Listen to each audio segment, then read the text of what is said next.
Welcome to the Expert Roundtable podcast, where we connect frontline clinicians with top thought leaders to facilitate discussion on key issues they face daily.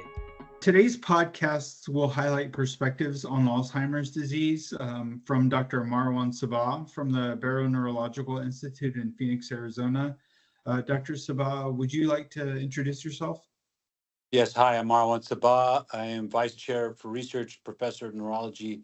I also hold the Moreno Family Chair for Alzheimer's Research. I am an Alzheimer behavioral clinical neurologist who's been seeing Alzheimer's patients for 30 years. Thank you, Dr. Sabbagh.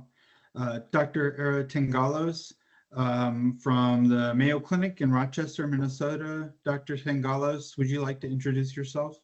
Sure. I'm Eric Tangalos, professor of medicine at Mayo Clinic and a geriatrician internist.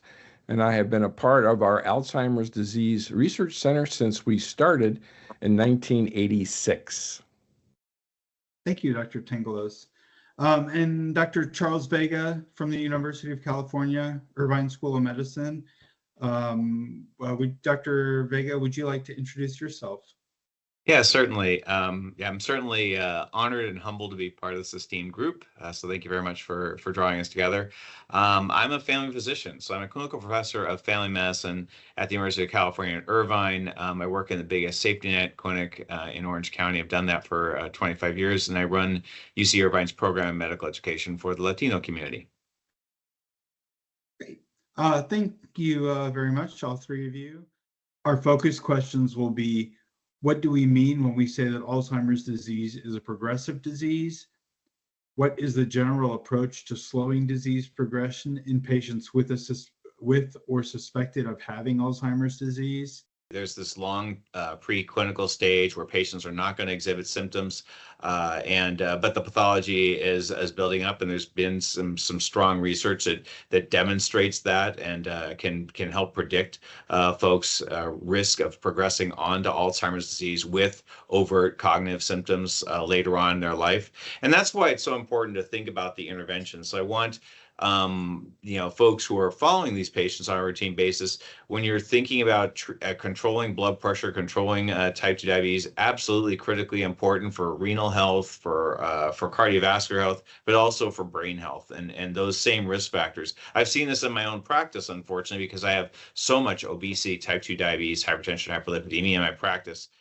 This disease progresses almost unchecked for a decade. And one of the things that we can take credit for now is that we're making a diagnosis earlier on all of our patients. And so what was 8 or 9 years of disease progression is now 10 or 11 years of disease progression. We've actually done that.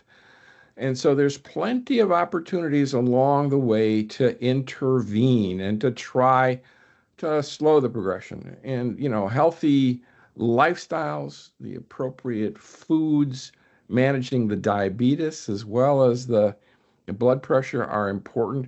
There's a number of smaller studies that say exercise as well increases hippocampal size. And we know that the hippocampus in the brain is where new memories are encoded. So we've got evidence that you can strengthen your brain, at least by changing the size of the hippocampi by exercise. And there are lots and lots of things that we teach and try to do to keep people in their own homes for as long as they can, which is why an earlier diagnosis is always helpful, because if we can identify resources and keep people in their own home, then we can play off of their overlearned behaviors and their habits that actually keep them out of trouble. So even as their disease progresses and their memory declines, the things that we can do for them each and every day can enhance their home experience, preserve those overlearned activities, and limit excess disabilities. Every time you move somebody, and nobody moves just because it's time to move. There's always something lurking in the background. But every time you move, and that includes a trip to the hospital or a trip to the emergency room, there is a decline in function. And our job as clinicians is to prevent those transitions and prevent those opportunities for decline to occur. I see way too many folks who are already at a moderate stage, sometimes even a severe stage. And that's partly a cultural issue, it's partly a health access issue. There's a lot of fear and stigma around Alzheimer's disease. And that's why we want to really be practicing as good sentinels and try to involve not just the patient who may minimize their symptoms because of that fear, and involve the folks who know them well, a spouse, a significant other, their kids, their adult kids. But no, I have also diagnosed a fair number, and I do think I agree with Eric. There has been a change. I'm identifying it sooner than I have, partly through just my own efforts, partly through national screening guidelines really state that we should be checking on cognitive function annually at age 65 and over, and that's so screening for it is always a good technique as well. And so we really want to shift that sooner, where we can do so much more for the patient. And I'll just say that one of the first things I want to do when I identify Alzheimer's disease is let's set your North Star. What do you want to do? I want to see my great-grandchild be born. I want to go back to my country of origin and see my brother, because I haven't seen him in 22 years. And these are the things that you want to do early in the course of illness, because it's going to be so much easier and more feasible to do rather than later in the course of illness. So really try to set what the agenda is, because it's those primarily functional goals and some of those big life events that we really want to plan around. And I think that my patients, even as they move through different stages of dementia, they remember having that goal. And that's something that really can motivate them, which is really important, especially in those early stages of disease. We want to do both pharmacologic and non-pharmacologic interventions. So CogStim, physical exercise, these are what Chuck was mentioning, the lifestyle directed interventions. What we know about those is that they're very popular and they work and they motivate people, but they don't fundamentally alter the pathology. The latest data suggests they do not. So, but optimization of your health conditions, CogStim, physical exercise, blood pressure management, all have been shown to prevent onset of symptoms, slow progression, but they don't necessarily alter the amyloid and tau. So there is a buzz now with the amyloid targeted therapies, and I hope it translates into a greater interest in the public at large, where we actually have more people running toward the diagnosis than away from it.